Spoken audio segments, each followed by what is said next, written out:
les semaines d'immersion ont lieu depuis maintenant 3 ans au lycée Montesquieu.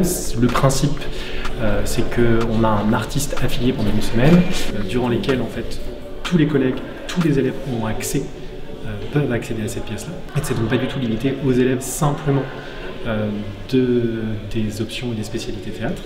Donc ça rentre vraiment dans le parcours culturel de l'élève. Et en plus de ça, on a un ensemble d'ateliers qui sont organisés alors pour les élèves de théâtre, mais aussi pour les élèves d'autres filières, on va dire, autour de la pratique de l'artiste. Et ce qui est assez intéressant, c'est que ça rentre pleinement dans les pratiques des enseignements artistiques et culturels, puisque l'idée c'est de travailler autour d'un artiste, de sa pratique artistique, de son œuvre, et de voir quel est son processus de création et comment en fait les élèves, eux, peuvent s'intégrer dans ce processus pour le comprendre, se le réapproprier et créer aussi à leur tour. Vous êtes j'adore. Sans discuter, c'est physique pour trouver des solutions. Essayer de voir comment les corps des autres réagissent. De se dire, ah, si cette personne réagit comme ça, il faut que je m'ajuste. Alors, dans ma pratique pédagogique, ce qui est intéressant avec les semaines en immersion, c'est qu'on sait déjà longtemps à l'avance avec quel artiste on travaille, et on sait aussi qu'on va baigner littéralement dans son œuvre.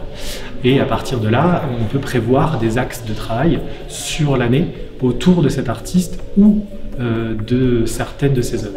Et en même temps, vous essayez de trouver un lien pour un peu raconter aussi votre histoire à vous. Vous voyez le grand hôtel, genre 5 étoiles, et il y a un musée quand tu rentres dedans, et ensuite, bref, et c'est incroyable. T'as rencontré Mickey? C'est incroyable. J'ai pas rencontré Mickey. Mickey, c'est rien. Tous les marques. Non.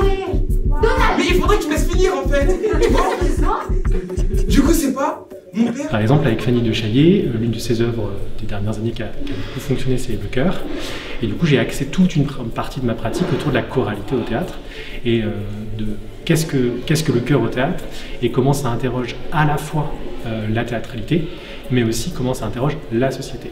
Bah voilà, t'es pas mal. Maintenant, on va marcher un petit peu tous ensemble, ok? Donc là, plus personne ne voit rien.